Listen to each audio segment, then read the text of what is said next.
Próxima estación, Antequera.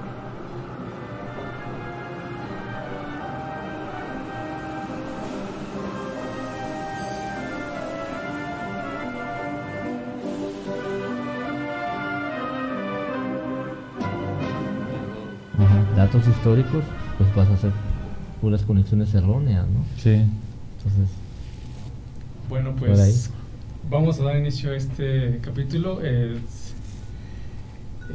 Maestro Edgar, haces la introducción entonces, ¿no? Sí, pues nada más para llevar un orden. Bueno, primero lo presentamos, es la continuidad del tema anterior de los museos. Ahora nos propusimos en este capítulo hablar de museos en México, es decir, entender el contexto histórico, el contexto político, el mapa global en el que se gestaron la construcción, ¿no?, de espacios específicos, o sea, espacios asignados, porque mencionabas, Plinio, en el programa pasado, que la existencia de los museos es muy variada, ¿no? Su naturaleza a veces son edificios construidos ex profeso para ello, y otros adaptados sobre espacios con importancia simbólica o valor simbólico, otros más espontáneos o qué sé yo. Y en este caso lo que nos interesa es pues analizar como las políticas culturales, los discursos ideológicos, los marcos históricos y el escenario global, ¿no?, como para entender también la creación de estos espacios, sus narrativas, que era lo que querían fortalecer, y también qué papel jugaba México en el escenario global, ¿no?, en dos periodos importantes, que es la década de los 40 con la Segunda Guerra Mundial y la década de los 60 con el escenario de la Guerra Fría, y cómo México entró a este escenario global desde el ámbito de la cultura, ¿no?, desde el ámbito del arte, de las piezas, de las evidencias, ¿no?, de las culturas precolombinas. Cómo México entra en el terreno global pues a falta de desarrollo económico y de cuestiones administrativas o diplomáticas muy elaboradas, pues con lo que contaba México y lo que sigue contando es con su patrimonio de identidad, ¿no?, de las culturas originales. Hay que hacer un paréntesis, ¿no?, para también poner en contexto la situación de México en el siglo XX, a diferencia de México de finales del siglo XIX con el Porfiriato, donde la relación de la identidad no está totalmente desarrollada, sino más bien vinculada en todo caso a una estética europea del afrancesamiento, sobre todo del afrancesamiento, ¿no?, que es lo que se caracteriza de repente con los proyectos de Porfirio Díaz, y es a partir del arranque del siglo XX y justo después del triunfo el triunfo entre comillas de la Revolución Civil Mexicana en 1917, se comienza a plantear ya un proyecto nacionalista.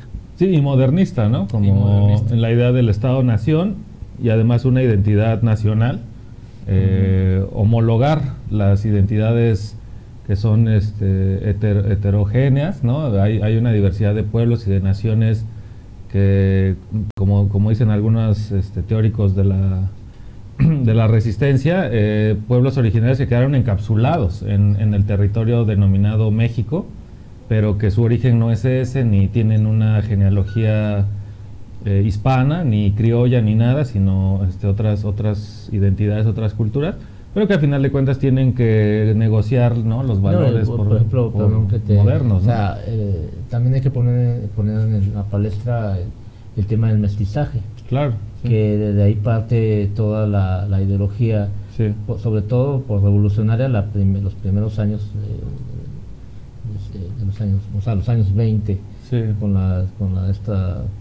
ideas de Vasconcelos. Sí, y es más fácil, es más fácil manejar una categoría de mestizo porque homologa es lo que estábamos. Ajá, es lo que hace que todas esas heterogeneidades compartan un supuesto origen común, ¿no?, cuando no lo hay, o sea, es una construcción discursiva.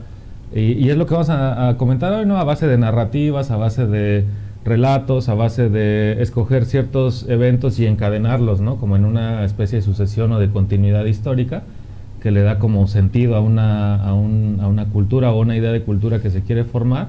Y en ese sentido el papel de los museos pues jugó un rol importante porque fueron básicamente dispositivos ideológicos o artefactos que funcionaron también para una discursividad tanto hacia afuera como hacia adentro, ¿no? Porque ahí se construyó lo que es México hacia adentro, como decir, mexicanos, ustedes son esto, este es su pasado, este es su presente, y hasta ahí vamos hacia este desarrollo de tintes moderno-industriales, y también hacia afuera decir, miren, afuera estos somos los mexicanos, ¿no? Somos estas identidades. Entonces, los museos nacionales, que va a ser nuestro primer tema, juegan un rol importante como en ese campo político, ¿no? De las discursividades, de las identidades, de la historia, de la narrativa mexicana. Hay un dato de Ana Garduño, que son de los textos que sí, nos pusimos a investigar, que nos sirvieron, que los recomendamos. Sí, hay que hacer una mención especial a que son textos que yo considero son lo que deben hacer un texto, ¿no? Ahorrarnos mucho tiempo, porque se hizo una investigación de mucha calidad y nos permite ya sistematizar otras ideas. Entonces nos estamos apoyando mucho en los textos de Garduño. En este caso me hizo conexión a algo que menciona Edgar, que mencionas cuando termina la Segunda Guerra Mundial se está planteando este proyecto de la ONU y de la UNESCO. De la UNESCO, sí. Y ahí México toma un papel muy interesante porque también le da este lugar a su relación con otros países latinoamericanos, como el hermano mayor que ese. Sí. Eso es interesante, como esa relación que tiene México con América Latina a partir de este posicionamiento de decir, bueno, es como la voz de América en el sentido de que plantea una infraestructura. Son los voceros de América, sí, bueno, América Latina, ¿no? Se autonombró México el hermano mayor latinoamericano, como lo menciona ahí Ana, y es bien interesante porque ¿cuál fue la condición? O sea, ¿qué le permitió a México levantarse como hermano mayor o como intermediario unas veces entre Europa y América Latina, otras veces entre Estados Unidos y Europa, y otras veces entre Estados Unidos y América Latina, como es hoy en día con el TLC y otras cosas, ¿no? Entonces, parece que la condición material que le permitió autodenominarse a México hermano mayor es que México sí construyó un relato de identidad nacional donde aparecía algo así como el espíritu mexicano o la identidad mexicana ya con una narrativa, ya con una genealogía, mientras que países importantes y grandes como Argentina, Chile, Brasil aceptaban su heterogeneidad, aceptaban que no podían ser como tal una nación porque la viveza de sus pueblos diversos era palpitante. O sea, como que México creó esa ficción de que ya había una identidad nacional, ¿no? Criolla, mestiza, como le queramos llamar, pero ya estaba asentado a fuerza de muchas políticas educativas, culturales. Y aquí esto es México. Entonces, eso le permitió ser el portavoz de América Latina, porque había madurado su identidad, pero como discurso, ¿no? Otra vez, ¿no? Sí, además maduró un discurso que uno creería que se fue madurando a través de los siglos, sino pues, en los siglos anteriores hubieron cortes muy dramáticos, ¿no? Históricamente. Es un discurso que uno creería que viene y que ha evolucionado, pero no, eso nos hacen creer, pero realmente lo que pasó que los gobiernos postrevolucionarios inició con que es reciente, ¿no? O sea, pero va de la mano con ciertas inquietudes estéticas también de llamadas, ¿no? Las corrientes vanguardistas. En el caso mexicano, el muralismo sí tiene para mí como cierto valor en este tipo de construcción, ¿no? Del proyecto nacionalista, que va de la mano con el proyecto de la educación en México a partir de estos presidentes como Álvaro Obregón, que plantean también un proyecto cultural y educativo a mano de José Vasconcelos.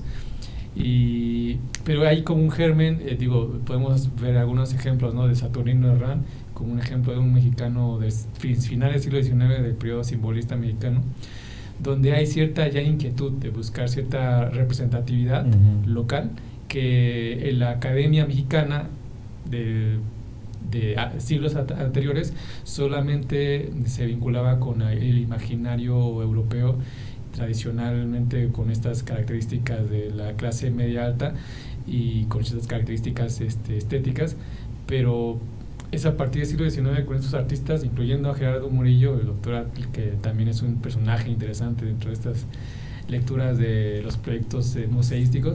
Pero bueno, es como justo por poner en contexto esta reflexión, y quería incluir, ¿no?, esta parte del arte, o por lo menos los movimientos artísticos nacionalmente hablando, sí tienen un papel importante en este tipo de construcción, porque al final el muralismo sí fue una vanguardia que proyectó a México una idea de que aquí se está gestando una narrativa fuera de los discursos europeos, que en Europa fue pues el que desarrolló estas estéticas que son las contadas por la historia occidental por mucho tiempo, y es a partir del inicios del siglo XX que comienzan a aparecer otro tipo de narrativas, en particular de México y en Estados Unidos, ni hablar, o sea, con su expresionismo norteamericano. Pero el muralismo yo creo que tiene un papel justo interesante en esta narrativa estética. Pues tiene, sí, pero también político, porque, o sea, siglo XX... Los muralistas fueron muy políticos. Sí, siglo XX se divide al menos en dos momentos importantes. En la primera mitad, pues la Primera Guerra Mundial, ¿no? Y en 1940, México entra también como al escenario de la política internacional, pero no tiene fuerza económica ni tiene burocracia, ¿no? No tiene administración ni economía. Entonces, ¿cómo va a entrar México al escenario de los países fuertes? Pues a través de la cultura, ¿no? Entonces, la cultura y sobre todo el arte va a ser como el estandarte, ¿no? Que le permita a México... es un escenario de guerra, y desde la ONU y desde la creación de la UNESCO se maneja la cultura de la paz, ¿no? A través justamente de expresiones artísticas. Entonces, eso le permite a México ser un interlocutor político, porque si estamos hablando en términos de cultura y de arte, el arte mexicano tiene una narrativa ya fuerte, ¿no? Ya se viene construyendo desde los 40 y a los 50 ya se ha madurado una genealogía que conecta lo mexica con el Estado moderno, el pasado glorioso, ¿no? De México Tenochtitlán, con el proyecto de una gran nación. Sobre todo la cultura madre, que siempre se manejó con la cultura olmeca, que es como, como una genealogía bastante cerrada. Y a nivel filosófico es interesante que los olmeca no hay discusión, pues los olmeca se ha descubierto que los olmeca pues tiene otras variantes dentro del territorio donde se desarrolló el olmeca, que está con los mayas, está con otros grupos indígenas que no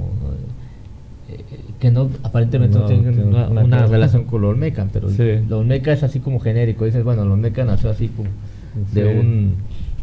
No, y además repite una constante en la historia, que son estos momentos fundacionales, ¿no? de las culturas madres, que lo menciona también el texto de Garduño, ¿no? Como Grecia, Egipto, que siempre tenemos esta idea de que algo ocurrió ahí como momento fundacional que le da origen a una gran cultura, y eso se utilizó para conectar un pasado glorioso con un futuro prometedor, que era ese México moderno que aspiraba, ¿no? A integrarse como en el plan global. Pero decimos, lo hizo a través de la gestión cultural, de la gestión artística, y es bien padre una frase que encontré ahí en uno de esos textos de Ana Garduño, que dice: se hace política al diseñar exposiciones. Entonces, las exposiciones que estuvieron recorriendo estos dos periodos, ¿no? El primero, el de la Segunda Guerra Mundial, y el segundo, el de la Guerra Fría, ahí podemos leer cuál era el discurso ideológico, ¿no? Sobre lo mexicano, que básicamente son el suelo sobre el que se levantaron los diseños de los museos, ¿no? Los museos nacionales, como el Museo Nacional de Antropología e Historia, el Museo de Arte Moderno, la red un poco del INBA, ¿no? Que nos describe por ahí. Bueno, pero el INBA, que realmente se funda en 1946. 46, terminando recién la guerra, ¿no? Y ahí se fueron uniendo distintos recintos museísticos que fueron... Sí, a lo que voy es que México está entrando entonces en este escenario global, según lo explica Ana, y la manera en la que entra es a través de la cultura y el arte. Entonces eso es bien interesante, porque nos hace entender entonces como cuáles son los contextos políticos que generaron esta narrativa, como siempre muy grandilocuente, de la cultura mexicana, ¿no? De su pasado olmeca, su pasado mexica. No que no sean esplendorosas esas culturas, sino que hay una intención de capitalizar eso para una narrativa de identidad nacional que le sirvió muy bien a México como moneda de cambio, ¿no? En el escenario global. Entonces México aportaba como una gran fuerza de identidad, de patrimonio, de estas cosas, y bueno, ahorita lo que mencionaba Dylan, ¿no? La relación con Europa es interesante, porque en el contexto de la Guerra Fría, México apoyó a Cuba, que era el enemigo de Estados Unidos. Entonces Estados Unidos deja como esta relación un poco paternal con México, y México entonces, a falta de Estados Unidos, le hace coqueteos a Europa nuevamente, y entonces coinciden, ¿no? Los 50, los 60, el afrancesamiento del primer periodo de Diego Rivera, o sea, el cubismo de Rivera. Hay influencias de las vanguardias europeas en el muralismo mexicano. De hecho el mural que está en la Escuela Nacional Preparatoria, pues es ahora de San Ildefonso, que tiene una influencia totalmente italiana, como del Renacimiento, ahí, con todos los retratos. Pero tiene toda esa influencia muy... Sí, se ve... Muy de mural, pintura mural, muy... Del fresco, del ¿no? fresco de otras italiano. Cosas, ¿no? Sí. Entonces se da uno cuenta que esos acercamientos históricos se explican así, ¿no? Por algunas circunstancias ahí políticas.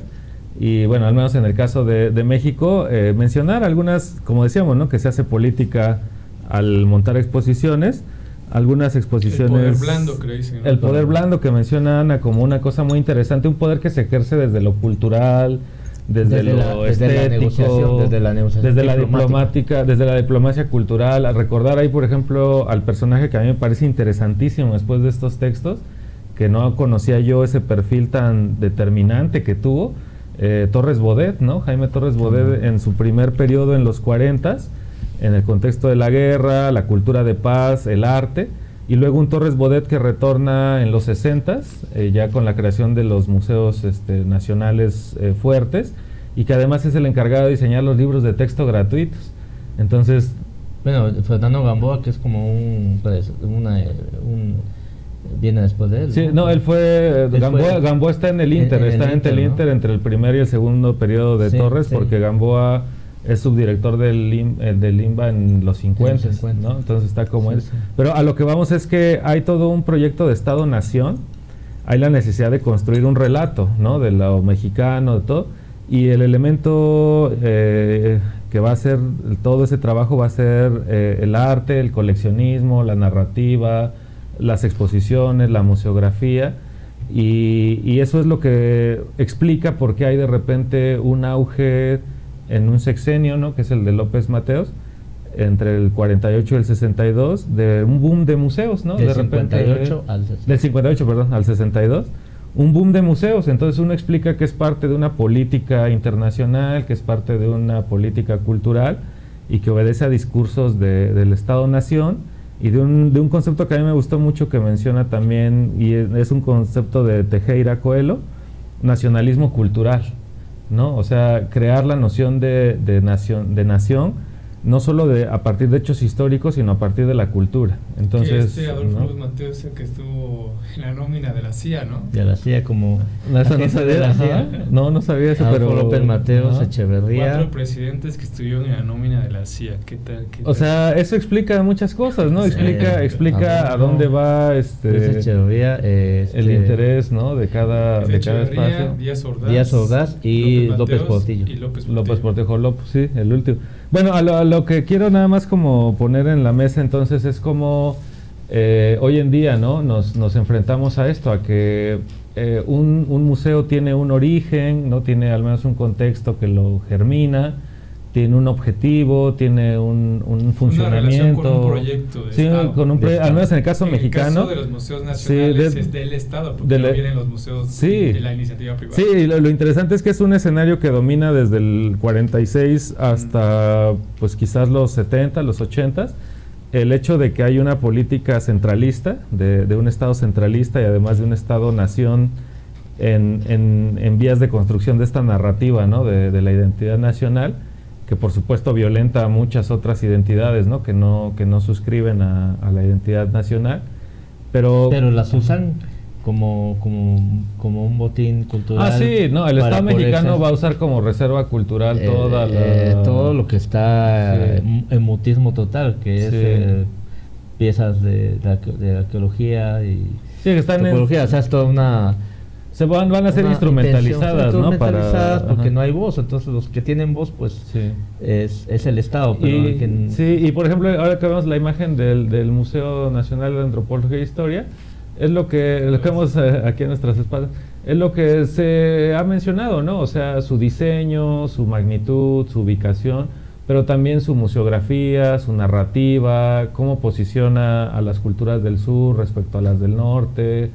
la sala principal, ¿no? Ocupada por la cultura mexica que está al fondo. Cuando entras es la que está al fondo. Directamente pensada para desembocarte ahí. Ajá. Ese es un objeto de estudio muy interesante porque ahí ve uno de manera material estas narrativas. Es un cuadro sinóptico del Estado mexicano. Del Estado mexicano del periodo que estamos analizando, que es de los 40 a los 60, sobre toda la germinación de la idea de Museo Nacional, que va de la mano del proyecto Estado-Nación, y que, bueno, ya a último lo que van desembocando estos buenos textos de Garduño sobre la situación actual, el contrapeso, ¿no?, de otras instituciones como el MUAC y muchas otras de gestión desde lo alternativo. Una gestión mixta, ¿no? Mixta, privada, el Jumex, el Jumex, el Carrillo Gil, sí, que nace de una colección privada. Adelante claro, sí, eso va a ser después de los 80 y los 90, pero justo se dan como respuesta a un acaparamiento del espacio cultural por esta política nacional, no sé, porque dentro de todo es una red discursiva de Estado-Nación. Y entonces todos estos museos obedecen a una narrativa ya específica, entonces tiene que surgir un contrapeso político que diga, a ver, es que México tiene otras realidades que no están siendo nombradas, ese es el proyecto del Estado-Nación, pero ¿dónde está el proyecto de otras comunidades? Pero que va de la mano también con un modelo económico también que se va moviendo en México. Sí. Había una economía más centralizada, hoy y ahora entra el neoliberalismo va de la mano con como le dice, un capitalismo de Estado. Pero acuérdate que también en los 80s, por ejemplo, con la crisis del 82, a pesar de eso, pues lo menciona mucho en el texto, a pesar de todas estas problemáticas que ya es como el declive de toda esta idea del Estado-Nación y la cultura y lo que hemos estado hablando. El agrietamiento, ¿no? El agrietamiento de todas estas narrativas ideológicas.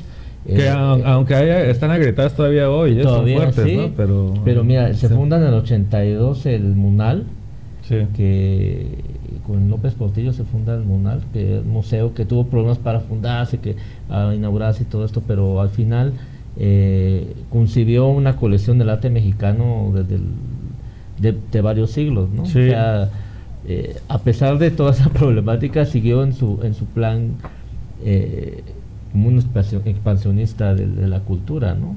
Hasta que llegan los 90s y después el quiebre es otro, ¿no? Cuando empiezan todas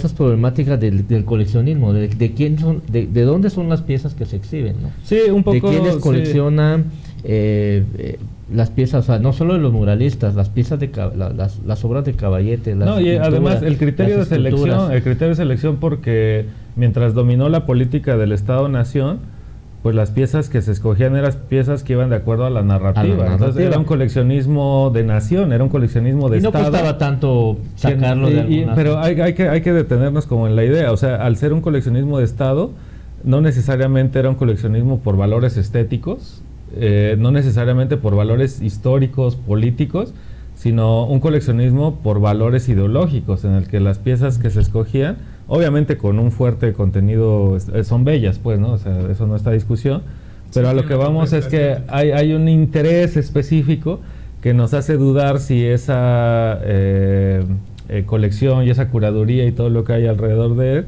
es, digámoslo así, objetivo, o sea, realmente representativo, o pues más bien justo se escogen las piezas que encajan en un relato, ¿no? Pero a lo que voy. Ahora y el contrapeso luego vienen las coleccionistas privados, cuyo criterio va siendo no necesariamente más libre, porque puede ser un criterio ahora económico sobre el valor del mercado de las piezas, pero también es un criterio privado. Claro. Tiene su ya no es el criterio hegemónico del Estado-Nación. Hay muchos coleccionistas y en la actualidad hay muchas formas de coleccionar. Veía hace rato un video de Garduño que estaba muy padre, porque pues a veces uno también se siente coleccionista y dice, no, espérate, es que una cosa es el coleccionista y otra cosa es el chacharero, ¿no? Otra cosa es el acumulador. No es lo mismo. Entonces, no es lo mismo comprar antigüedades que comprar vejestorios. Sí, y hay vejestorios. Sí, en el sentido de que el coleccionista tiene una especie de una filosofía de la historia, o sea, escoge las cosas en función de un relato, en función de una óptica, ¿no? Y el acumulador, pues cosas a partir de una afición o un gusto personal o psicológico. Pero en ese sentido, o sea, las colecciones que son parte del esqueleto de los museos, de su propuesta, de su función, de su discurso, obedecen a intereses. Entonces es interesante cómo primero domina en México, así hegemónicamente, pues, ¿no? Un relato centralizado de Estado burocrático nacional, pero inmediatamente, décadas después, hay respuestas de coleccionistas privados que tienen otra óptica, otros intereses, que fundan sus museos, sus colecciones, y que además activan sus espacios desde visiones diferentes, con objetivos diferentes, con dinámicas diferentes, hasta y que al final, al final son los que ponen el capital. Que determinan ciertas movilidad económica en un estado. En un estado mexicano que a finales de los 80 y 90 sufre otro tipo de crisis, ¿no? ¿Dónde colocaríamos esta escultura creada hoy a partir de esta inteligencia artificial de Midjourney, que hicimos un ejercicio de combinar una escultura del filósofo griego Sócrates y el dios Pacal, el rey Pacal maya? Y nos plantea esta... Sí, es muy padre esta imagen, porque para mí es una imagen dialéctica, porque liga el presente con el pasado. Un poco lo que nos estamos enfrentando entonces es que hay un discurso fundacional en el que las culturas originarias, algunas de ellas, ¿no?, que también fueron escogidas de acuerdo a ciertos eventos, por ejemplo, podemos hacer símiles, ¿no? O sea, la cultura azteca parece ser el equivalente mexicano de Egipto, ¿no? O sea, por sus pirámides, su magnanimidad. Y en ese sentido, la cultura maya, Pacal, podría ser una imagen dialéctica con los griegos por su afición a las matemáticas. Es una sociedad racional, es una sociedad en conexión con el etos de la naturaleza. Y hay eso que menciona del mito de las culturas madres, ¿no? Que siempre sirven. Está viendo Sócrates. Sí, Sócrates. Bueno, pero es un Sócrates además poseído, porque tiene una mirada estrambótica, y además su cabello ahí pacaloso. Pero es eso, es cómo podemos en una imagen hacer una reflexión de la continuidad. Al menos a mí me interesaba mucho filosóficamente, ¿no? Porque en filosofía vemos que lo simbólico es muy importante. Y los mitos fundacionales funcionan así, funcionan a partir de establecer símbolos que van a ser monedas de cambio entre la cultura popular, y que lo vamos a creer esas narrativas. Y vemos eso, ¿no? Como hoy en día un joven que empieza a entrar en el mundo del arte y hace pinturas de su comunidad o algo, siempre habla de un orgullo de su cultura, un orgullo de su identidad, que está muy bien. Pero hay que ver que está estado eso. Sistemas educativos del Estado. Justo eso es a lo que quiero llegar, que al final de cuentas en nuestro día a día nosotros de alguna forma somos reproductores de este tono grandilocuente de nuestra cultura, que para mí es la evidencia material de que funcionó el discurso del Estado-Nación, ¿no? Porque introdujo esta interpretación, que no es que esté mal, sino que hay que ver de dónde viene, para qué funcionó, cómo se gestó. Y digo, hoy en día uno empieza, ¿no?, entrándole al arte, mucho aquí en Oaxaca se da, ¿no?, que los jóvenes empiezan a crear, y su tema a veces es su cultura, su identidad zapoteca, mixteca, que está muy bien, pero hay que saber que esas mismas cosas son instrumentalizadas por el Estado. O sea, a veces son bien intencionadas por los jóvenes creadores, pero también a veces están siendo abono para estos discursos políticos, ¿no? Desde la cultura, sobre todo en la provincia, ¿no?, que todavía queda mucho de esta narrativa ideológica, pero no sé, que serían los 40. No sé hasta qué punto realmente caló esa narrativa nacionalista en la psique social de zonas como, por ejemplo, Oaxaca, porque vemos todavía estas discusiones del racismo, clasismo que existe en México. O sea, sí hay una lectura nacionalista, pero y en la educación se menciona toda esta narrativa de lo azteca, maya y las culturas madres, y sin embargo aún se ven reflejados estas referencias raciales en estas discusiones, ¿no? Pero a mí se me hace, lo que estás diciendo menciona esta idea benjaminiana de que todo documento de cultura es al mismo tiempo un documento de barbarie, ¿no? Entonces vemos el papel que cómo el Estado maneja a los pueblos originarios. Entonces el Estado usa a los pueblos originarios como reserva cultural, como pasado glorioso, como manifestación de un espíritu fuerte, ¿no?, de un espíritu nacional. Le sirve ideológicamente para eso, pero ya en el ámbito de la política, de la economía y de las prácticas políticas son violentados, o sea, las prácticas políticas, ¿no? y de cómo estas prácticas puedan convertirse en una amenaza para el Estado. Sí. O sea, cómo esas son desarticulados políticamente. Por ejemplo, se les imponen sistemas de partidos políticos en lugar de sus sistemas normativos internos, una economía capitalista en lugar de una economía sustentada en otras formas de economía circular.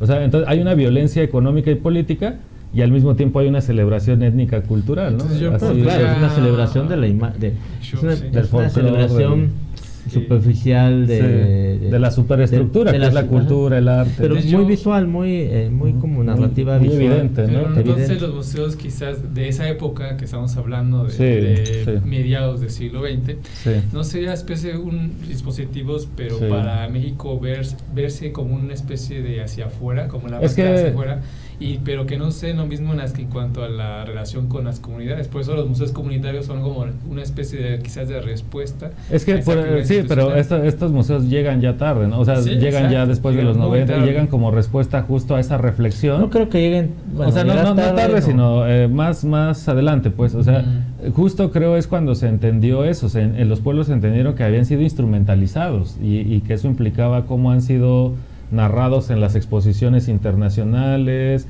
añadidos a un discurso nacional. Lo peor de todo es que no han sido narrados desde una perspectiva del presente, sino una perspectiva totalmente monolítica, de un pasado turístico y también desde una formulación estatuaria, ¿no?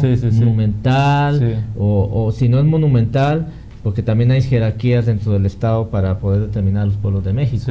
O sea, no lo mismo la cultura maya, que es la que le dan más presupuestos a nivel eso nos referimos con las culturas del mito, de las culturas madres, ¿no? Hasta el momento, hasta el día de hoy, hasta hace muy poco, se está como volteando la atención a las culturas del norte, que también son súper importantes, porque obviamente cuando la cultura de California y todos los grupos del sur de Estados Unidos, que pues era México, ¿no?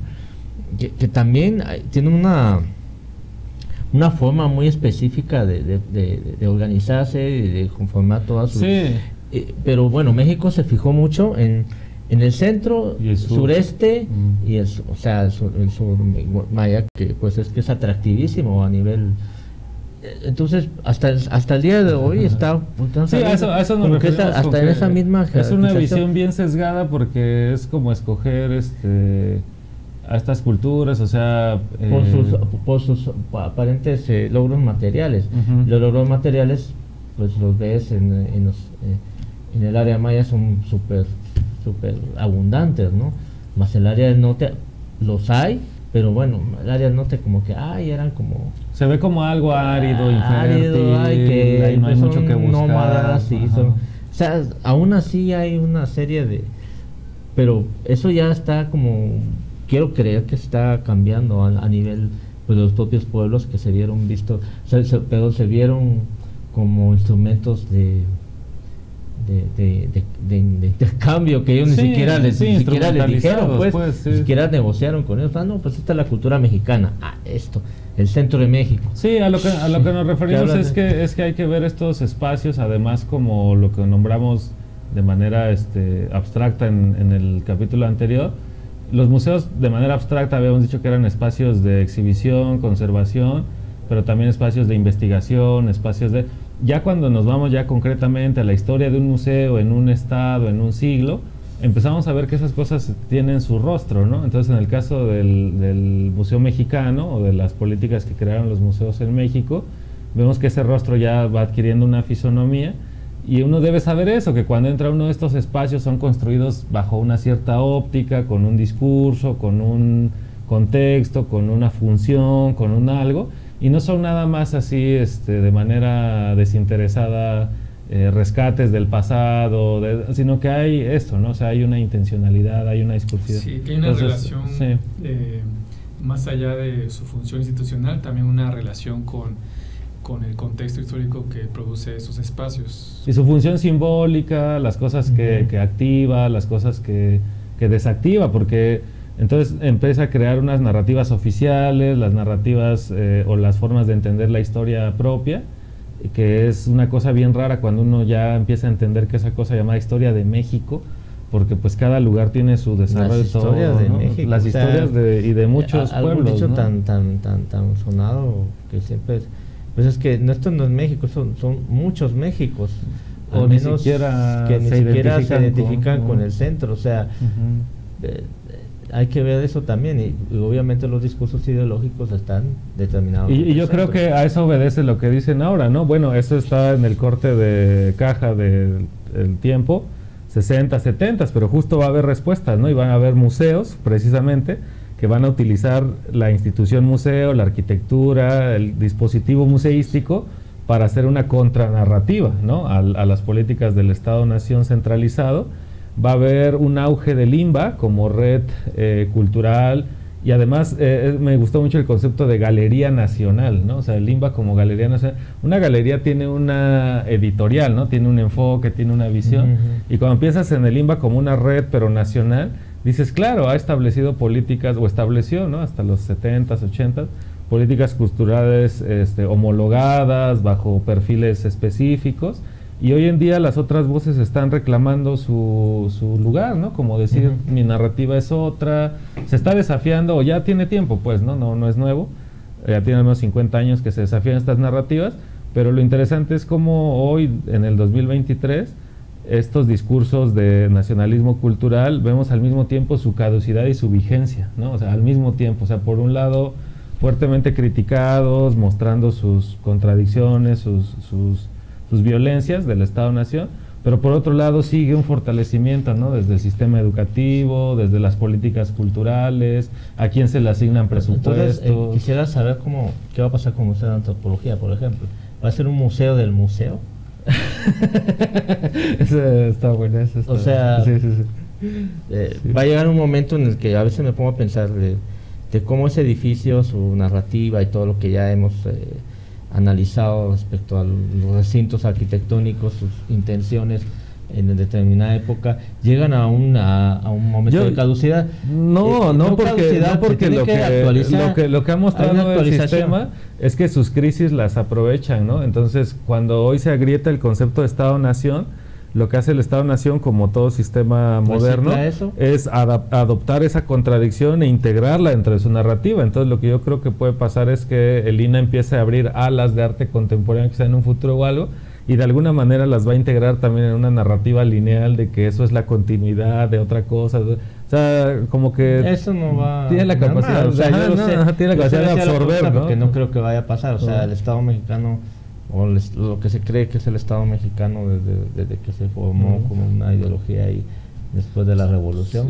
pues, cómo tuvo unos cimientos ahí que, a pesar de que han sido los hemos criticado, cuestionables, ya todo es, ya lo hemos, bueno, ya pasó, ya estamos como en otro tiempo. A pesar de eso, tiene herramientas que vienen desde esa conformación que va a poder terminar, va a poder generar otro tipo de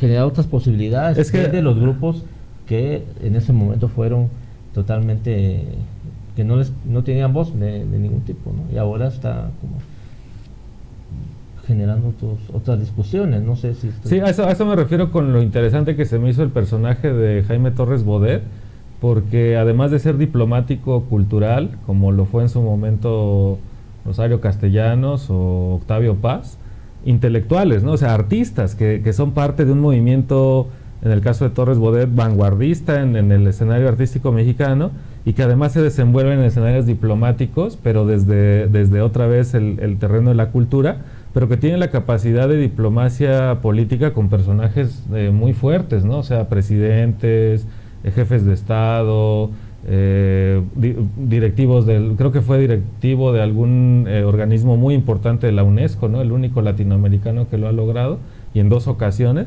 Y al mismo tiempo el tipo era el director de los libros de texto. Entonces, ¿cómo se conecta el sistema educativo con la diplomacia internacional y aparte un intelectual que es un artista, como este personaje. Entonces eso, ¿no? O sea, tú dices, bueno, ¿y por qué sigue siendo vigente?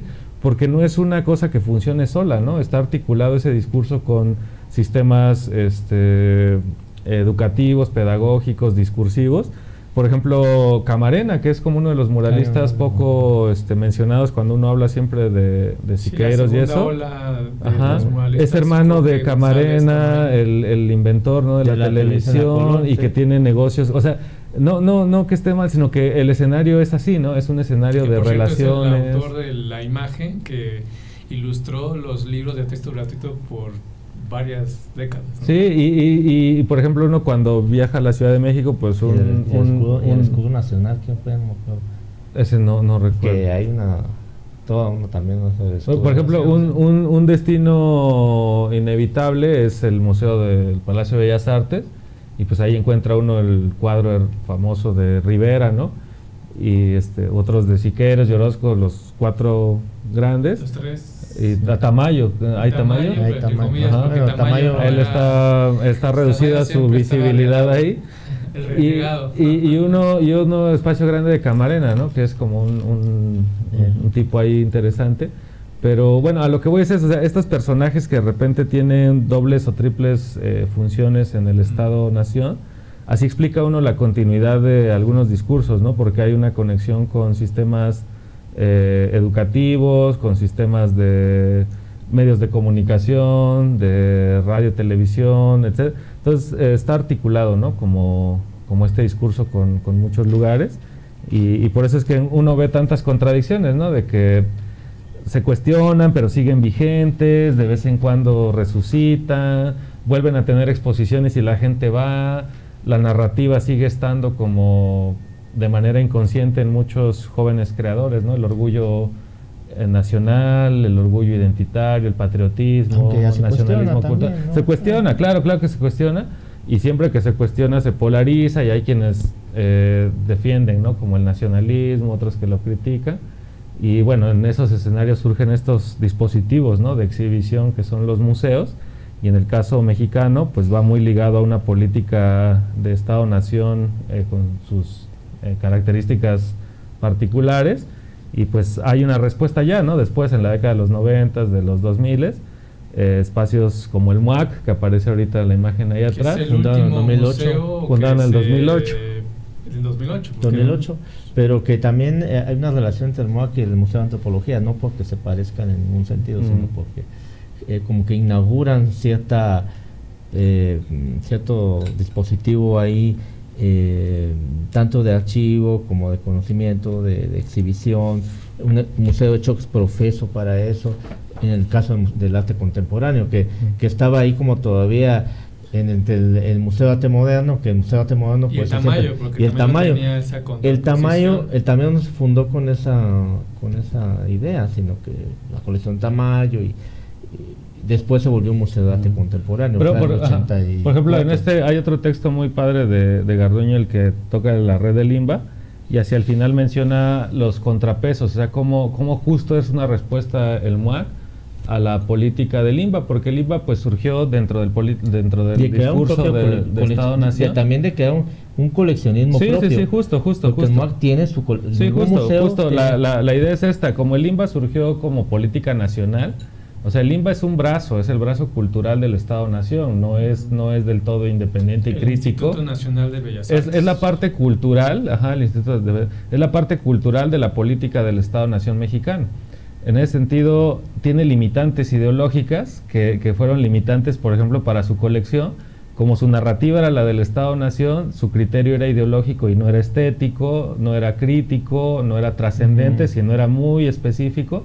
Entonces limitó conceptualmente sus capacidades de adquirir piezas, porque su discurso era específicamente nacionalista. Aunque después se flexibilizó, pero originalmente y sobre todo nació como una idea del arte hacia el pasado, construir la narrativa que conectara a la cultura madre con el México moderno. O sea, esas son diferencias, pues, ¿no? Digamos que la red del Limba hasta los 50, 60 era una colección limitada por su propia ideología nacionalista, a diferencia de las colecciones privadas que tienen sus criterios. Sí, es que mira, las colecciones privadas también nacen con otros fines. Sí, y en todo el tienen mundo, otros fines. Otros fines las colecciones privadas. Entonces, cuando empiezan a negociarse conforme a las posibilidades de exhibición en los museos nacionales, empieza la pregunta, ¿no? O sea, ¿de quién es esto? O sea, siempre se prestan piezas. Sí. Casi siempre en todas las exposiciones hasta el día de hoy se presta. Esta pieza es de tal colección. Sí. O sea, vas al Museo de Bellas Artes, vas al Sí, las expos que organiza el INBA son préstamos de colecciones privadas. El MUNAL no, porque el MUNAL tiene su colección propia, donde los primeros museos tienen sus colecciones propias. Pero siempre existió cuando empieza a decir, bueno, chale, entonces chinga, entonces ¿de dónde saco? ¿De dónde saco? Si los estoy prestando. Ajá. Y está como esta negociación con la iniciativa privada o con los coleccionistas privados que fundan sus museos. Sí, como el Museo Jumes, que es o totalmente privado, el Carrillo Gil, ¿no? Y los criterios son otros, los fines son otros, y eso les permite de alguna forma versatilidad, porque al no tener una política nacional que los limite, pueden tener criterios selectivos de otra naturaleza, ¿no? No me acuerdo si en el texto de Garduño habla sobre que hubo como una mancuerna entre el Carrillo Gil y el INBA como para poder que la colección es de Carrillo Gil, de los primeros que compraron, pero ¿cómo se llama el museo que parece como ¿cómo se llama? El Sumaya. Sumaya, el que hicieron la pieza del inodoro. Al lado. ¿Sumaya? Sumaya. No, ¿y cuál es el de otro de Slim? Son dos de Sumaya. El Sumaya es de Slim, ¿no? Bueno, es que el Sumaya, uno está ahí, el que está ahí por la Alameda. Bueno, y recordar que pues Slim se volvió rico en el Salinato, donde se le da la infraestructura de telecomunicación, y al mismo tiempo es un coleccionista, ¿no?, de arte privado. Slim, yo recuerdo... Es un coleccionista, yo no lo veo como coleccionista, sino como un acumulador. Es un acumulador porque su gusto es muy burdo, muy, si vas al museo, muy de enciclopedia de historia del arte, y privilegia a las vanguardias, a los modernistas. O sea, yo recuerdo la exposición que vi en el antiguo Museo Sumaya, sobre todo Rodin, ¿no? Siguen amontonados, pero no conducen y tal. Algo sí, o sea, sí, una cuestión ahí. No, como dice Garduño, no son escasos, o sea, lo que él colecciona no es escaso, pero sí es muy valuado, ¿no?, en el mercado. No hay un ojo arqueológico, no hay un ojo crítico, hay un ojo de bolsa de valores, incluso de mercado, ¿no? Pero bueno, a lo que vamos es que... o sea, este contrapeso, ¿no?, lo que estabas mencionando del MUAC, por ejemplo, eso, ¿no?, el hecho de tener una visión de Estado limita mucho la colección de esta red. Entonces surge una idea de, bueno, no vamos a coleccionar hacia el pasado, sino hacia el futuro. Entonces vemos en el MUAC exposiciones de arte contemporáneo, no de arte virreinal, no de arte barroco, no de arte colonial. Luego otra cosa, la visión un poco de las políticas de los 40s y los 60s son arte más objetual. El MUAC es un arte más conceptual, ¿no?, en el sentido de que es desmaterializado, instalación, otros... Y además también otros retos, que es como conservar, porque también la cosa de conservar es muy importante. En el caso del arte contemporáneo, hay ciertas piezas, ciertas obras que necesitan rehacerse. Sí, ¿cómo haces una obra de Luis Camitzel, por ejemplo? La vuelves a hacer. O sea, son obras que se hacen en el momento. Y hay instrucciones para hacerlas. Por ejemplo, hay muchos artistas que trabajan con instrucciones. Básicamente la obra es la instrucción. Pero ¿cómo coleccionas eso? Entonces, ¿cómo coleccionas una obra de Luis Camitzel? Bueno, es una hoja de papel arrugado y un lápiz.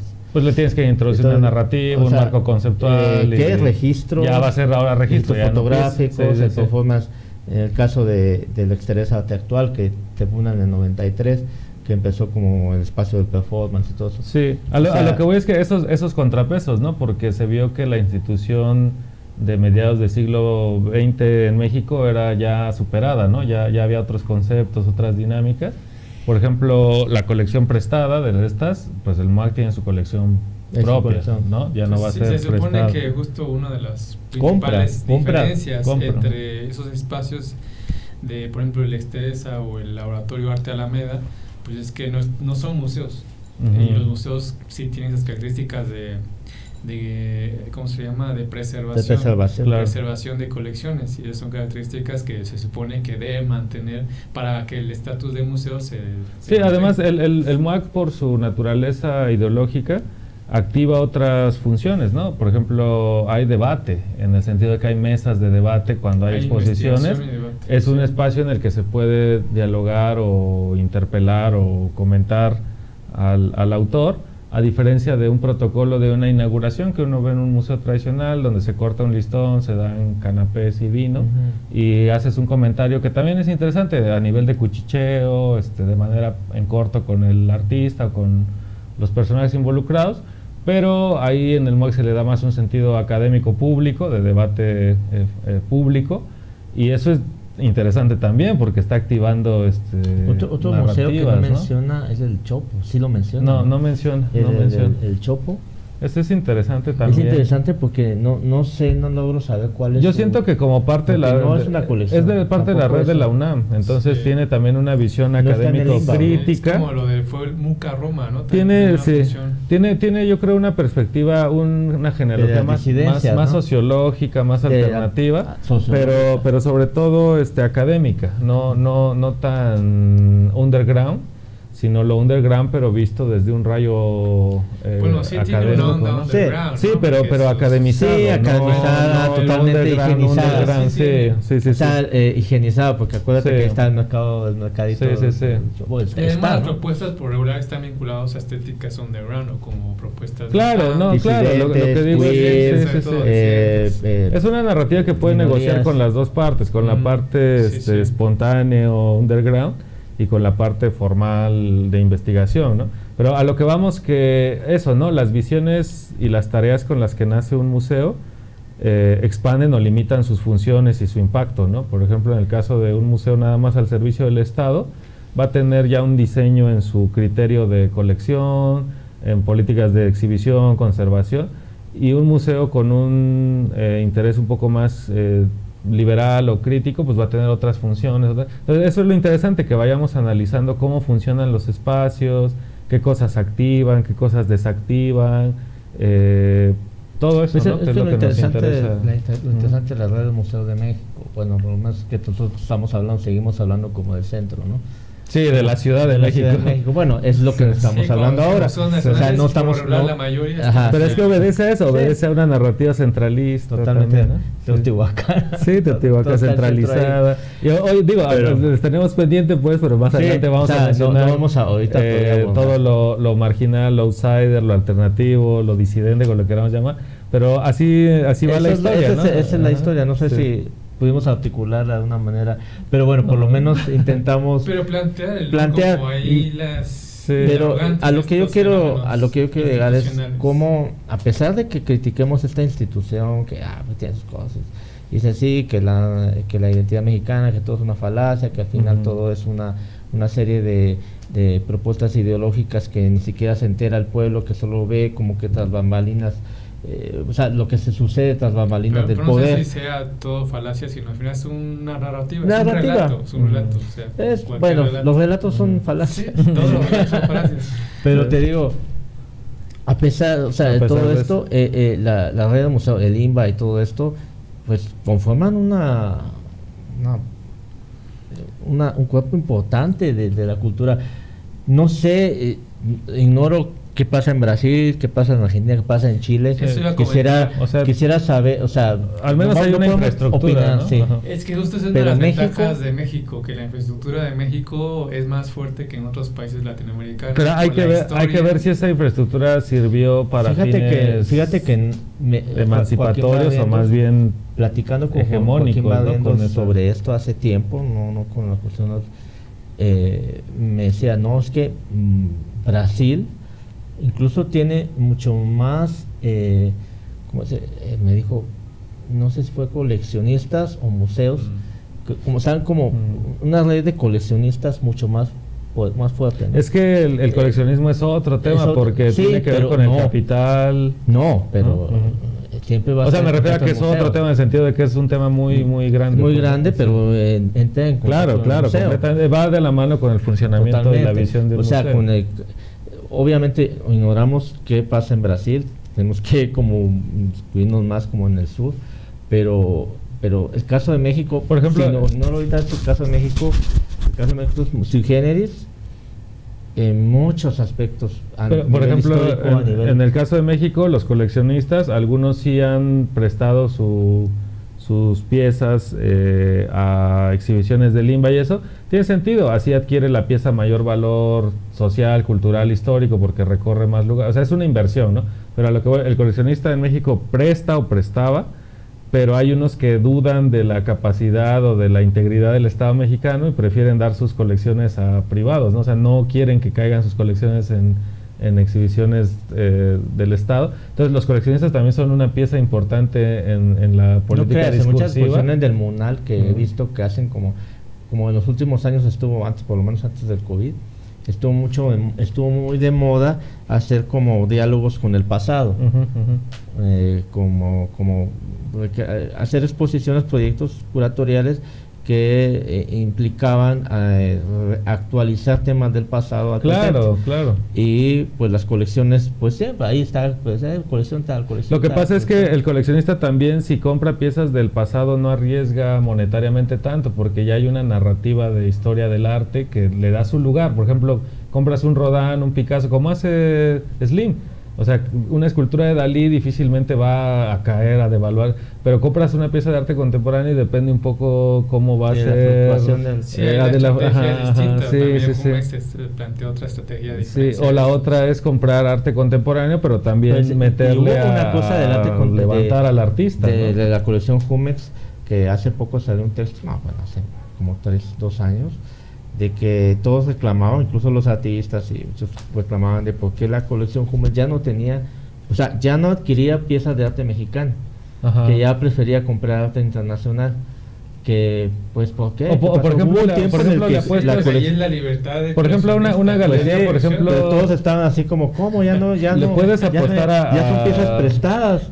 Le puedes apostar a comprar, por ejemplo, piezas de un artista contemporáneo oaxaqueño, ¿no? Como Sabino Guizo o así, pero al mismo tiempo tienes que hacer una campaña de levantar el nombre para que fluctúe bien en el mercado, ¿no? O sea, toda esa dinámica. Pero ese es el arriesgue financiero del coleccionista. Por eso el coleccionismo sí tiene otro tema que también es importante, sobre todo a partir pero determinan las redes. Claro. Efectivamente. O sea, está metido en la red, o sea, sí, lo interesante es ver su funcionamiento, ¿no? Los museos nacionales privados que tienen un poder impresionante, o sea, a nivel de la red de museos de México. Y además uno también se debe preguntar por qué es importante el arte a nivel político, o sea, resguardar piezas, comprar piezas, coleccionar. Y hay narrativas que se la conservación, que eso es un tema también. Hay narrativas que se fortalecen con esas piezas, ¿no? O sea, como dices tú, la pieza está muda, pero es una narrativa la que la hace hablar, ¿no? La que la hace decir yo fui esto. Entonces hay un interés, siempre es interesante cómo lo político y lo cultural siempre están activándose, ¿no? Mutuamente. Sí, aún así yo creo que a nivel institucional, digo, haciendo una experiencia en Argentina, que Argentina también tiene, pues bueno, tú tienes más, y tienen museos interesantes, ¿no? El Mamba y otros. Y el de Kirchner, ¿cómo se llama ese gran edificio que fundó? Pero lo que yo noté es que a nivel institucional, o sea, como un INBA, creo que sí tenemos en este caso México una ventaja. Digo, sí, cuando mencionan a Brasil, que es una de la primera economía latinoamericana, pues sí, uno esperaría pues estar a nivel también mexicano o mayor, pero sin embargo creo que en Brasil se desarrollaron también otros proyectos y además otros momentos históricos, la dictadura. Claro, tiene otro contexto. Que digamos que ese fue quizás la ventaja del Estado mexicano, viendo el lado positivo de la dictadura perfecta, que mantuvo cierta estabilidad y esa estructura social le dio todo un engranaje institucional que posibilitó la apertura de espacios. O sea, mientras todo fluía en caos afuera. Claro, pero ahora de lo que se trata ahora de lo que se trata es de apropiarse de esa red, exacto, ¿no? De refuncionalizarla, porque su funcionamiento original pues fue ideológico de corte completo. Sí. Y aquí llevar un poco... ¿De qué otra manera podía ser? O sea... No, claro, sí, o sea, pero a lo que voy es que justo se está problematizando el papel de otros actores, ¿no? En este caso los coleccionistas privados, los curadores, y en este caso de la gestión de espacios que ya no se desarrollen desde esa lógica, esas intenciones, ¿no? Entonces justo Exacto. Hoy le da eso sentido a porque vemos espacios independientes con otras intenciones, con Exacto, otra agenda. Y que ya no están en la búsqueda del concepto de museo, o sea, de centro de... Como mausoleo ya no, ya centros de investigación, centros de exhibición, y eso quizás forma es que uno parte... Como una máquina de guerra, ¿no? Frente sí, es que uno piensa en museo, piensa en un edificio, ¿no? Un edificio enorme con salas. No, y además con protocolos institucionales, el muro blanco. Bueno, no necesariamente, o sea, los museos comunitarios son espacios pequeños, pero aún así tienen cierta lógica basada por eso te digo, y cierto tono también de investigación, sus formas de mostrar, documentación, ¿cómo se llama? Almacenaje, preservación. No. O sea, como que tienen ciertas variables que sí, o sea, son útiles sobre todo porque un cierto tipo de museografía que funciona a ciertos niveles, ¿no? Pero yo creo que dentro de todo esto, pues, no sé, cada vez que como que reviso toda esa historia del Estado mexicano y cómo se conformó su cultura, digo, no sé, o sea, es un sui generis, o sea, de cómo se dieron ciertos, ¿cómo se dice?, momentos históricos determinantes que se juntaron para que eso funcionara, ¿no? Y eso es lo interesante de repente, ya teniendo esta perspectiva, que espero que se haya interesado esta charla, cuando uno entra a estos museos, también tomar en cuenta estas condiciones históricas, porque es interesante verlo así, de entrar a un espacio, por ejemplo, el Museo Nacional de Antropología e Historia, saber como el origen y por qué también entramos a ese tipo de espacio, para leer ese tipo de narrativas que están ahí, están vigentes, ¿no? Con todas sus y sobre todo la arquitectura, porque sobre todo los museos hechos ex profeso para tal propósito. Pues en el Museo de Antropología, pues todos sabemos que pues la ceiba a la entrada y toda una, ¿no? O sea, olvídate, o sea, todo además no hay que olvidarla, no hay que olvidar también todo este aparato de arquitecto, o sea, toda esta serie de además de los museos, como quiénes fueron los que construyeron esos museos, qué arquitectos estuvieron involucrados, no solo en los museos, sino en utopías arquitectónicas urbanísticas en la Ciudad de México. Hablas de Tlatelolco, hablas de las municipales de Emilia Juárez, que las utopías que no hablamos de que no se construyeron, los espacios utópicos de Olinka. ¿Pasó la imagen? Ya no vi si pasó la imagen. Lo pongo una vez. Es una imagen muy padre. Lo que quisieron construir también muchos artistas, ¿no? Sus ciudades utópicas de la cultura, que son pero imagínate qué poder de mecenazgo tenían, que podían disponer de terrenos para proyectos ambiciosos. El doctor Atl, pues, eso te habla de lo orgánico que eran estos artistas con la política, ¿no? Como realmente la cultura y el arte fue la mancuerna con la política, que le dieron su papel a México en el siglo pasado, ¿no? O sea, así es como entró al escenario, así es como se posiciona en el escenario global, así es como se mantiene vigente, se negocia con la cultura a falta de poder económico, y eso es importante y preocupante, porque el arte y la cultura van a ser las monedas de cambio, ¿no? También a nivel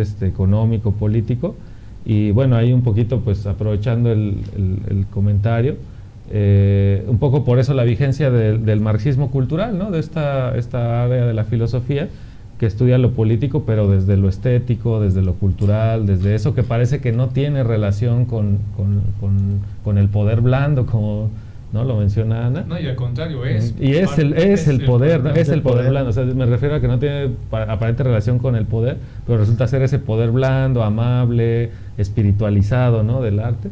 Y pues vemos aquí esta imagen bastante chica, para que no digan eso no fue. Este no es sí como el proyecto, pero sí está basado en la idea de Gerardo Murillo, el doctor Atl, que es un premuralista, que es unas figuras interesantes con sus contradicciones también, pero él tenía un proyecto, al igual que Diego Rivera, que Ana Garduño también analiza a partir de sus Rivera, que fue uno de los grandes coleccionistas de arte prehispánico. Y Gerardo Murillo tenía un proyecto como una especie de nueva museo alejandrino, pero a la mexicana, porque también tenía una idea de desarrollar un complejo, no solo museístico de exhibición, sino también de investigación, pero para las élites, justo por eso como el proyecto de nada que ver con alejandrino. O sea, era un proyecto de solamente para ciertas personas que tienen la posibilidad de estar en esos espacios, y entonces se le pidió a Midjourney, que como saben es la inteligencia artificial entre otras famosos. Bueno, ¿cómo sería Olinka si lo hubiera construido el doctor Atl? Si lo hubiera construido el doctor Atl, exacto. A mí me recuerda un poco a la Basílica de Guadalupe y a la Casa de Ópera de Sydney. No, a la estación de la Tapo, güey.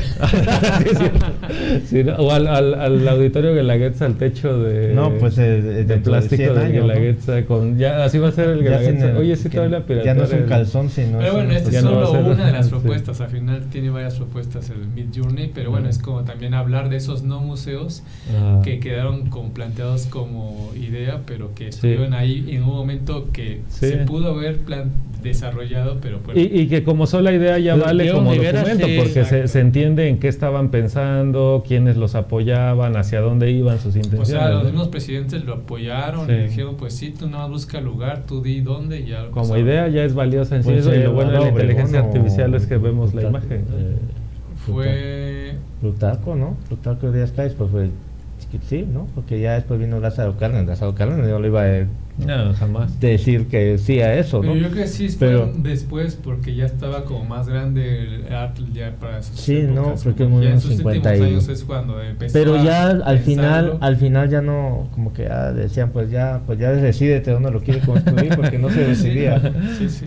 Pero bueno, pues yo creo que igual y ahí vamos quedando. Pero lo de Diego Rivera, bueno, lo de la Nahuacalli, ¿fue parte de su proyecto utópico o no me acuerdo? No tengo ahí sí.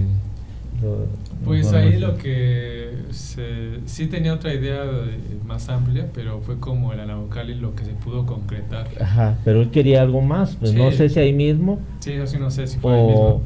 O en otro espacio. Pero bueno, para eso, si quieren ahí seguir investigando, hay un texto de Ana Garduño dedicado a esos dos proyectos utópicos que es interesante. Y también es recomendable leer la tesis de Cuauhtémoc Medina sobre Olinka, sobre la ciudad utópica de Dr. Atl. No me acuerdo del título, pero si buscan Olinka y Dr. Atl, Cuauhtémoc Medina, les va a salir la tesis, la tesis de licenciatura. Creo que le hace una observación. Sí, le hace una observación, por eso sí.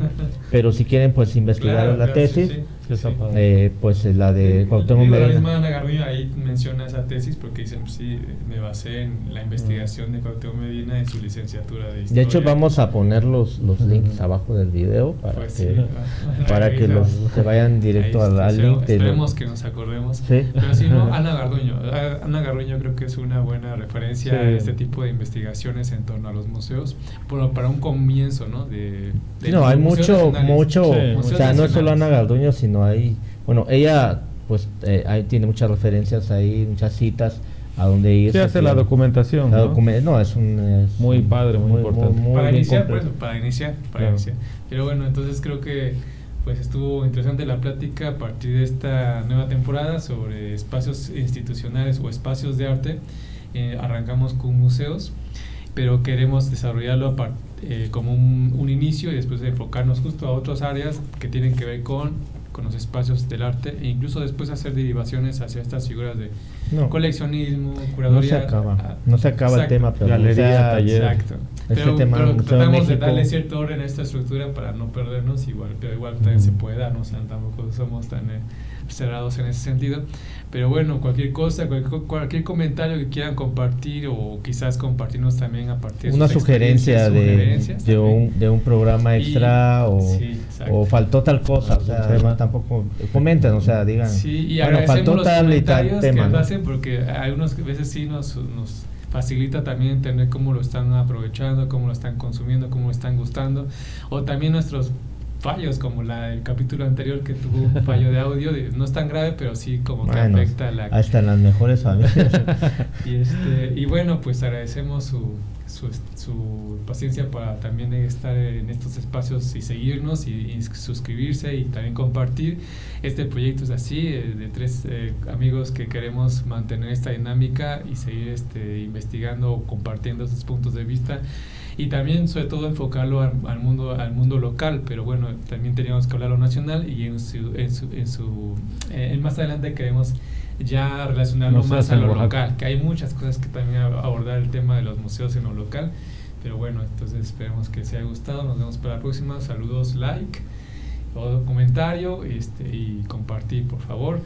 Aquí seguimos Edgar, Plinio y su servidor Jan Dylan. Les agradecemos que nos sigan todavía. Hasta luego. Vamos a ver pues bueno, esta es la despedida. Próxima estación, Antequera.